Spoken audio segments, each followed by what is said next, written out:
শোন, আরে এই কয়েল সোনা ফুল তুলতে এসেছে, ঠিক আছে? তুই হাঁ করে কি দেখছিলি বলতো একটু আগে? ওর সুন্দর গতরখানা। আরে ও তো ভালোবাসে খেপা সিধুকে রে, খেপা সিধুকে। বলো কি মহারানী? আরে আমার ভাবতে অবাক লাগছে। আরে এই গ্রামে তোর মতো হ্যান্ডসাম ছেলে থাকতে আর ওই কয়েল পাখি কিনা শেষকালে বিয়ে করবে ওই খেপা সিধুকে রে। কি করা যায় বলো তো মহারানী?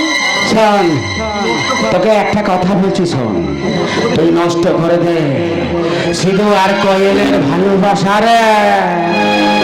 তুই এক কাজ কর, তুই গিয়ে ওই কয়েল সোনাকে রোল করে রেপ কর, ঠিক আছে? এতে তো শরীরের খিদে জ্বালা দুটোই মিটবে রে। আর এই কলঙ্ক বুকে নিয়ে ওই কয়েল সোনা গ্রাম ছাড়বে রে। আর সিধু যখন গায়ে আসবে তখন সব শুনে দুঃখে কষ্টে হাউ হাউ করে কাঁদবে রে। বুঝেছি মহারানী, আমি সব বুঝেছি। এক ঢিলে দুই পাখি, তাই তো? আরে শোন, একটা কথা বলছি, শোন, যা ভালো করে খেলবি, ঠিক আছে? ভালো করে খেলবি, যা। তুমি ওই দিকটা দেখো মহারানী, আর আমি এই দিকটা দেখছি। কোয়েল, এ কোয়েল, কি করছিসটা? কি করছি রে? কি কাজ করছি সেটা তুমি দেখতে পাচ্ছ না সুশান্ত দা? হ্যাঁ, আমি সব বুঝি রে কোয়েল, আমি সব বুঝি। সিধুটা এতদিন হয়ে গেল গিরাবে নেই তো কি হয়েছে?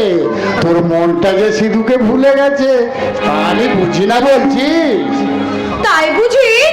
তাই বুঝি সকাল সকাল চলে এসেছে কাটা গায়ে নুনের ছিটে দিতে? না না না না না, তা কেন হবে রে? আসলে আমি এসেছি তোর মনের জ্বালা মিটাতে। শুনেই তো কি হয়েছে, আমি তো আছি। সিঁদুর বদলে তুই আমাকে দিয়ে কাজটা চালিয়ে নে। চুপ, একদম চুপ। চিৎকার করিস না কোয়েল, একটু ঠান্ডা মাথায় ভেবে দেখ। জানুর সুশান্ত দা, ছেড়ে দাও, হাতটা ছেড়ে দাও বলছি। তুই আমাকে চড় মারলি? হ্যাঁ, পুকুরের জল দিয়ে যদি দেবতার পূজা করা যেত তাহলে কষ্ট করে মানুষ গঙ্গায় জল আনতে যেত না। ছেড়ে দাও, হাত ছেড়ে দাও বলছি। আমি তোকে কিছুতেই ছাড়বো না। তুই আমার মনের আগুন জ্বালিয়েছিস, তোকে আমি কিছুতেই ছাড়বো না। আমার সারা শরীর দম।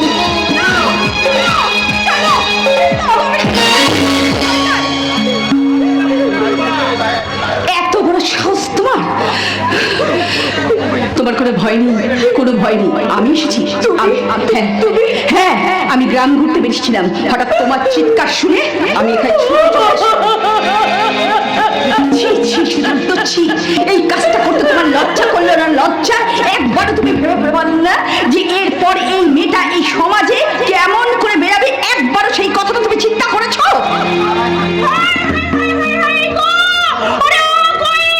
শেষ পর্যন্ত জলে ডুবে মরে ছাড়া তোর কোনো উপায় থাকলো না। চুপ কর, আমি ঠিক কথাই বলেছি। আরে কয় গো দিদি, কয় গো, কাহা লগো? আরে কয় গো, ছেলে হোক মেয়ের কলে ছেলে হোক। আরে দাদা কাকা, আমার কাছে শোনো, আমার কাছে শোনো। জানো তো ওই কোয়েলকে একা পেয়ে না সুশান্তকে জোর করে। আরে ঠান্ডা ছেলে, ওই সিধুটা গায়ে নাই দেখে ওকে ফাটিয়ে দিয়ে বসাচ্ছিস তুই? হ্যাঁ, কোথাকার মুখ পুরি? হ্যাঁ, কোথাকার মুখ পুরি? ওগো কোথায় কে আছো? আমার গায়ের মেয়ে সর্বনাশ হয়ে গেল গো। এই সমস্ত কথা কি বলছেন? একদম আজে বাজে কথা বলবেন না, একদম না। কিন্তু মা, এটা তো শহর নয়, এটা গ্রাম। এখানে সবাই কোয়েল কি কলঙ্কিনী বলবে। মা গো, প্রতি বছর আমরা ঘটা করে দুর্গা পূজা করি, মুখে বলি নারী শক্তির আরাধনা। সেই নারী শক্তির আরাধনাতে নারী থাকে মাত্র তিনজন, মা দুর্গা, মা সরস্বতী আর মা লক্ষ্মী। আর পুরুষ থাকে চারজন, কার্তিক, গণেশ, মহিষাসুর আর স্বয়ং ভোলানাথ। নারী শক্তির পূজাতেও একজন হলেও পুরুষ বেশি থাকে, তাই নারীর সপক্ষে কোনো যুক্তি থাকে না। তবু আমি কথা দিচ্ছি, আমি যতদিন বেঁচে থাকবো আমি তোদের পক্ষেই থাকবো, তোদের পক্ষেই থাকবো। থাকো, আমি তোমাদের সঙ্গেই আছি। এই কোয়েলকে শিরোধারী করার জন্য তোমাকে আমি অ্যারেস্ট করতে এসেছি। দেখি কি কথা বলছিস রে ভাই? তোর যে আমি বড় দাদা। ওই বড় দাদা বলে ওর কি হয়েছে? আমি এই মুহূর্তে এখন পুলিশ অফিসার, আমার কাছে ওই সম্পর্ক হচ্ছে আইনে আদর্শ আগে। মহারানী, মহারানী তুমি একটা কিছু করো, জানালে যে ভাই আমার দাদা আমাকে অ্যারেস্ট করতে এসেছে। আরে আমি আর কি করবো বল, সত্যি তো আইনের চোখে তুই তো সত্যি অপরাধী রে। ইন্সপেক্টর, এক্ষুনি আপনি ওকে অ্যারেস্ট করুন। হ্যাঁ, তা তো করবে, কিন্তু গ্রাম ছেড়ে ওকে চলে যেতে হবে। কিন্তু কোয়েল কোয়েল কোথায় থাকবে কাকিমা? আরে জাহান নামে যাবে, জাহান নামে যাবে। এই গাঁয়ে থাকলে এই গাঁয়ের ছেলেগুলো নষ্ট হয়ে যাবে না?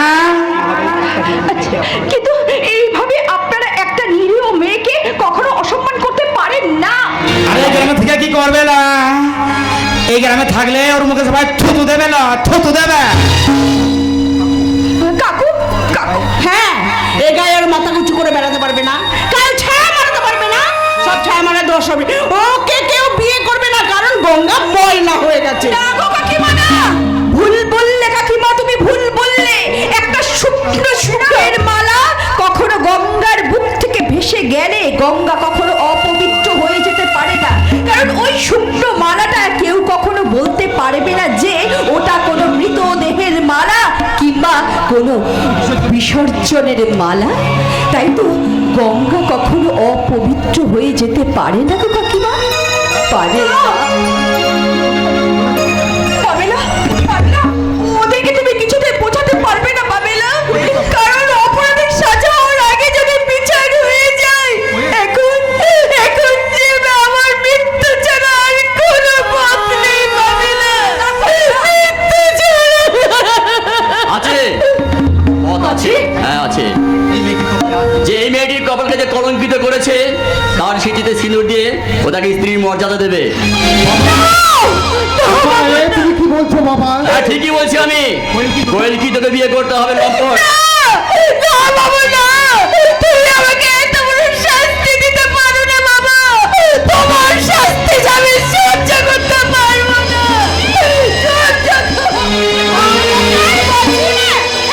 একটা কলঙ্কিনীকে ছেলের বউ করে ঘরে তুলবে, তা তুলবে আমার তাতে কি? শোনো বাচ্চা, তুমি আমার কাছে যেমন কলঙ্কিনী ছিলে তেমনি কলঙ্কিনী হয়ে। আমি কিন্তু তোমার সিদ্ধান্ত এখনো মানতে পারো না দাদা। ওই কোয়েলকে বিয়ে করে তুমি যদি স্ত্রীর স্বীকৃতি না দাও তাহলে তোমাকে আমি অ্যারেস্ট করতে বাধ্য হতাম। মহারানী, মহারানী তুমি আমাকে ফাঁসিয়েছো মহারানী। তুই ওকে বিয়ে করিস না, বিয়ে করিস না। জেল খাটার থেকে বিয়ে করা অনেক ভালো বাবা, অনেক ভালো। আমি রাজি বাবা, আমি রাজি। আমার কোনো কাজ নেই, আমি চলি। আমি ঠিক সময়ে যদি না আসতেন তাহলে এই সমস্যার সমাধান তাহলে তুই থাকতো না। তাই ধন্যবাদ আপনাকে, আমার অশেষ ধন্যবাদ। ঠিক আছে, আমি আমি তাহলে আমি এখন চলি। মহারানী, তোমার প্ল্যানটা তো সাকসেসফুল হলো না। তুমি যখন থেকে প্ল্যান করছিলে আমি ঠিক বুঝতে পেরেছিলাম তুমি কিছু একটা করতে চাইছো। আর বলে কি আর তখন থেকে আমি ঠিক করে রেখেছিলাম যে আমি কি করব। চোখের মুখে নুন দিতে আমি খুব ভালো করেই জানি মহারানী। আরে দাঁড়াও গো দাদা, দাঁড়াও। আচ্ছা, আমার প্রাণের কথাটা তুমি কেমন করে জানলে গো দাদা? আমি তোমাকে বলেছিলাম না যে তুমি যে খেলা খেলছো সেটা বড় ভয়ঙ্কর খেলা। তো তুমি তোমার খেলা খুব সাবধানে চালিও মহারানী, কারণ তুমি কোনো বাচ্চা ছেলের সঙ্গে ডাঙ্গুলি খেলছো না, তুমি লর্ডসের মাঠে দাঁড়িয়ে গাঙ্গুলির সঙ্গে ক্রিকেট খেলছো, ক্রিকেট। এই কথাটা আমার মনে থাকবে গো দাদা। আপনার কাছে যেটা কিরকা, আমার কাছে সেটা পাশা গো, পাশা। শেষ চালে আমি জিতব গো, আমি জিতব।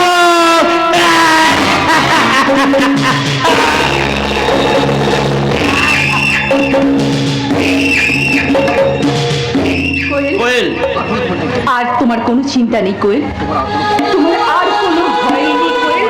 এবার এবার তুমি তোমার চোখের জল মুছে আরে ওঠ মা, ওঠ কোয়েল, আর কোনো চিন্তা করিস না।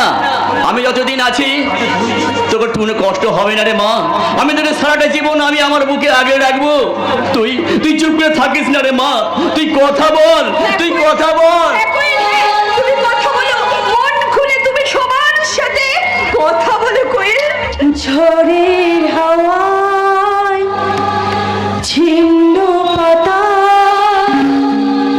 কোথা থেকে কোথা উড়ে যায়, লিখেছি নিয়তি কার কপালে কি সে তো কেউ জানে না, সে তো কেউ জানে না, সে তো কেউ জানে না। খুব আনন্দ হচ্ছে, খুব আনন্দ। যে স্বপ্ন আমি দেখেছিলাম সেই স্বপ্ন আজ আমার পূরণ হতে চলেছে। আমি কষ্টকে সম্বল করে ছেঁড়া কাপড়ে শরীর ঢেকে আজ আজ কিন্তু আমার খুব খুব আনন্দ হচ্ছে, খুব আনন্দ হচ্ছে। আরে সেই আনন্দের কারণটা কি সেটা আমি বুঝতে পারলাম না লতা। আরে বাবা, সেই আনন্দের কারণটা কি জানো? হ্যাঁ, সেতু আর তার বন্ধু মিলে সে না একসঙ্গে দুজনে মঞ্চে গান গেয়েছে গো। কি বললে লতা? হ্যাঁ আমার শুধু মঞ্চে গান গেয়েছে? হ্যাঁ গো। হ্যাঁ, আমি চোখ বন্ধ করে স্পষ্ট দেখতে পাচ্ছি একটা আলোকিত রঙ্গমঞ্চ। সেই মঞ্চে আলো জ্বলছে, চারিদিকে দর্শক, আর আমার সিধু সেই মঞ্চে দাঁড়িয়ে গান গাইছে আর দর্শকরা হাততালি দিচ্ছে। আমি স্পষ্ট শুনতে পাচ্ছি সিধু। जाने जहां जाने जहां जाने जिगर जाने तुझको है तेरी कसम, तुझे मुझे ना मिली मर जाऊंगा मैं सनम। जाने जिगर जाने मुझको है तेरी कसम, तुझे मुझे ना मिली मर जाऊंगा मैं सनम। अब क्या जमाना मर के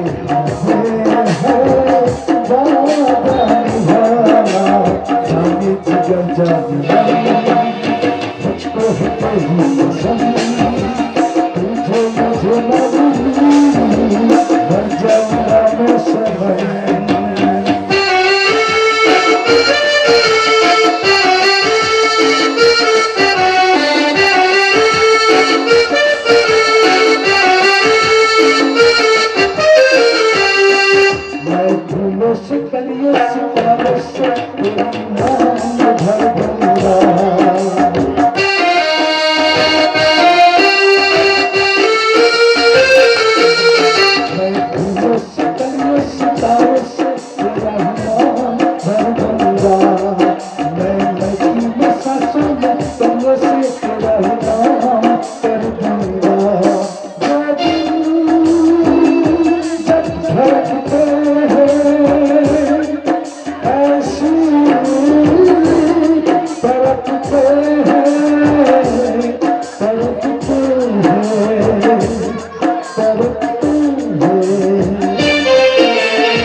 जिगर जाने मुझको है तेरी कसम, तुझे मुझे ना मिली मर जाऊंगा मैं सनम।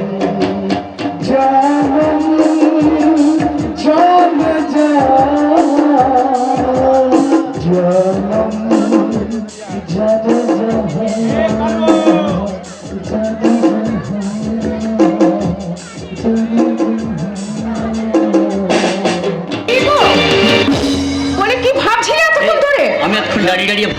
কি?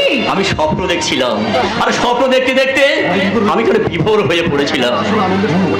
তাহলে এখনো তো আসল আনন্দের খবরটা তোমাকে দেয়ার হয়নি। সেটা আবার কি গো? এই যে তুমি কি জানো, হ্যাঁ, শোনো শোনো, সিধুকে নিয়ে বৈজয়ন্তী কাল শহর থেকে গ্রামে আসছে। তাই নাকি? এটা কি বলছো তুমি? ঠিকই বলছি গো, আমি ঠিক কথাই বলছি। তখন হয়তো আমি তুলসী তলায় সন্ধ্যা দেব। আমি তখন সিংহ দৌড়ে দাঁড়িয়ে বলবো, কি? এসো এসো বীর, এসো নজওয়ান, এসো রাজকুমার, রাজা যে বড় ক্লান্ত, মুক্তি দাও মোড়ে, বুঝে নাও তোমার দায়িত্ব। তুমি তো মানুষ নও, তুমি তো দেবতা নও, তুমি এলে গেছি তোর ঘরের পূর্বাহ, তুমি হলো চক্রশীল সুতরাং, তুমি তুফান, তুমি প্লাবন, তুমি সাইক্লোন, তুমি তুফান, তুমি সাইক্লোন, তুমি মহাবীর, তুমি হলো বিশ্ব প্রকৃতি। সেদিন হয়তো আমি থাকবো না, কিন্তু দূর থেকে শুনতে পাবো তোমার উল্লাস, তোমার গর্জন। তুমি করেছো তেতা সত্যকে বর্জন, তুমি করেছো দুর্নীতিকে ছাড়খাড়। তুমি বেঁচে থাকো আমার রাজকুমার, তুমি বেঁচে থাকো আমার রাজকুমার, রাজকুমার। এ কি গো, তুমি কাঁদছো? না, তোমার না। চোখে জল? আমি কাঁদছি না গিন্নি, আমি কাঁদছি না। তাহলে? এই জল আমার আনন্দের, আনন্দে আমার চোখে জল এসে গেছে। তাহলে একটা কথা বলবো? হ্যাঁ। শোনো না, আমার এই আনন্দ দিনে কি ইচ্ছে করছে জানো? মনে হচ্ছে আমি কালীঘাটে গিয়ে মায়ের একটা পুজো দিয়ে আসি। কিন্তু আমার কাছে তত পয়সা নেই লতা। তোমার কাছে নেই তো কি হবে? মায়ের যখন ইচ্ছে হয়েছে, মাকে একবার কালীঘাট থেকে ঘুরিয়ে আনতে পারবো না? বড় খোকা, তুই আমাকে নিয়ে যাবি? মানে আমার তো নিজের কানকেই বিশ্বাস হচ্ছে না। সত্যি বাবা, দেখো মা, পশুর অতটা যদি নিজেকে পাল্টি ফেলে বাল্মীকি মরি হতে পারে, তাহলে আমি নিজেকে পাল্টি ফেলে একবার তোমাদের কালীঘাট থেকে ঘুরিয়ে আনতে পারি না? বড় খোকা, হ্যাঁ, হ্যাঁ, হ্যাঁ, ঠিক আছে ঠিক আছে ঠিক আছে। তাহলে তাড়াতাড়ি চলো না গো, দেরি করো না। সকাল সকাল গেলে না ভালো করে মাকে দর্শন করা যাবে, বুঝতে পেরেছো? তাহলে তুমি এক কাজ করো মা, কি বাবা? সব কিছু ভালো করে গুছিয়ে নাও, জামা কাপড়, টাকা পয়সা, বাসন। আরে দাঁড়া দাঁড়া বড় কাকা দাঁড়া, বাসন নিতে হবে কেন? সেই তো। আমরা তো কালী ঠাকুর থাকতে যাচ্ছি না, যাবো মায়ের পুজো দেবো আর চলে আসবো। তাহলে বাসন কি হবে বল? বাবা, তোমার বুদ্ধিটা দেখছি না একবারে দিন দিন কুমড়ে যাচ্ছে। বড় খোকা, হ্যাঁ আচ্ছা মা, তুমিই বলো, যে শাড়ি পরে তোমরা ওই পুজো দিতে যাবে, সেই শাড়িটা পরে কি পুজো দেবে? পুজো দেওয়ার জন্য তো একটা নতুন বা কাঁচা শাড়ি দরকার, তাই না? হ্যাঁ চাই তো চাই। আর তারপর ধরো, যে শাড়িটা পরে পুজো দেবে সেই শাড়িটাতে সিঁদুর লেগে যাবে, বাবার পাঞ্জাবিতে সিঁদুর লেগে যাবে, আর সেই সিঁদুর লাগা কাপড় আর জামা পরে তোমরা কি এতটা পর বাড়ি ফিরে আসবে? না না না, ঠিক আছে বাবা, তোকে আর বলতে হবে না। শোন, আমি বরঞ্চ এক্ষুনি তাড়াতাড়ি গিয়ে আমি ব্যাগটা গুছিয়ে নিই, কেমন? বাবা, হ্যাঁ। বাবা, হ্যাঁ। তোমার তো দেখছি এখন সিনানি ছাড়া হয় না। হ্যাঁ, তুমি একটু বাড়ির ভিতরে যাও, তাড়াতাড়ি সিনারটা সেরে। আরে ঠিক আছে বাবা, আমি যাচ্ছি, আমি যাচ্ছি।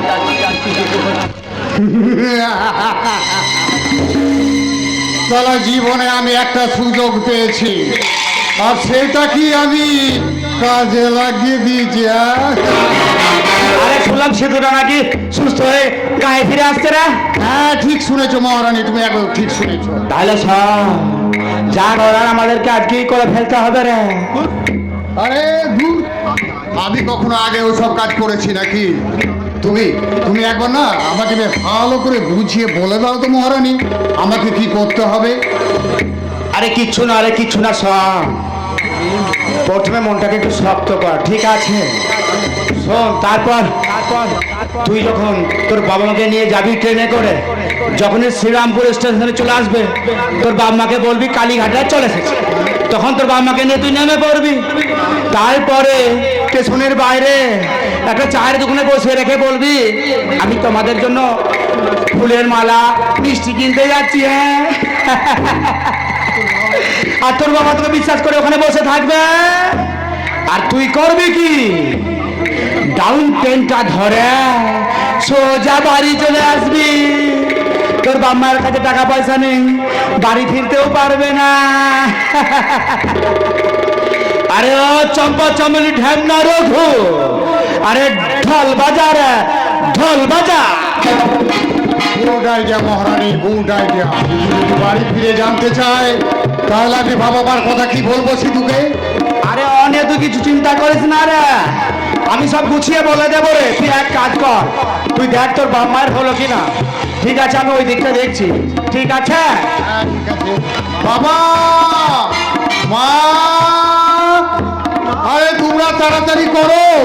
আরে 10টা 10-এ ট্রেনটা ধরতে হবে যে, আরে দেরি হয়ে যাচ্ছে যে। বাবা, সত্যি আজ আমি আমার মা বাবাকে দারুণ একটা সারপ্রাইজ দিতে পারবো। হ্যাঁ ঠিক বলিয়েছো, আজকে আমি মাসিমাকে দারুণ সারপ্রাইজ দিয়ে বলবে, মাসিমা আমরা গ্রামে চলে আসিয়েছে। আমাদের দিকে সবাই একেবারে চমকে উঠবে, জানো তো? হ্যাঁ এতদিন পরে এই গ্রামে ফিরে আমার ভীষণ ভালো লাগছে। আর আর তোমার মনে আছে যেদিন তুমি প্রথম আমাকে এই গ্রাম থেকে শহরে নিয়ে গিয়েছিলে, ঠিক ঠিক এই জায়গাটায় দাঁড়িয়ে, yes, এই জায়গাটাতে কোয়েল আমার জন্য লুচি আর হালুয়া দিয়ে এসেছিল, তোমার মনে আছে? মনে আছে। ও সেদিনের কথা আমি কি ভুলতে পারি? কারণ মানুষ জন্মদিনের কথা মনে রাখে, আর আমি আমার প্রেমের মৃত্যু দিনের কথা মনে রাখিয়েছি। আরে কি ভাবছো তুমি? नहीं नहीं कुछ नहीं ভাবে। আমি কিন্তু একটা জিনিস ভাবছি। কি? মাকে ফোন করে দিয়েছো, এতক্ষণ সবাই জানতে পেরে গেছে যে আমি গ্রামে ফিরছি। নিশ্চয়ই আমার কোয়েল আমার জন্য সিঁদুরের কৌটো নিয়ে আমার জন্য অপেক্ষা করছে। আমার বাবা আমাকে দেখার জন্য দরজার পাশে দাঁড়িয়ে অপেক্ষা করছে। আর আমার মা আমাকে 7 তাড়াতাড়ি ভালো করে রান্না করে খাওয়ানোর জন্য রান্নাঘরে ঢুকে গেছে। ও মা, বাড়িতে যাওয়ার আগে তুমি তো সব ভাবিয়ে নিলে। আরে চলো বাকিটা বাড়ি গিয়ে ভাববে। আমি ভাবছি হ্যাঁ। বাড়িতে যাওয়ার আগে হ্যাঁ মায়ের ওই মন্দিরটা দর্শন করে আসি। বাহ, খুব ভালো। তাই চলো প্রথম ওই দর্শন করে আসি। হ্যাঁ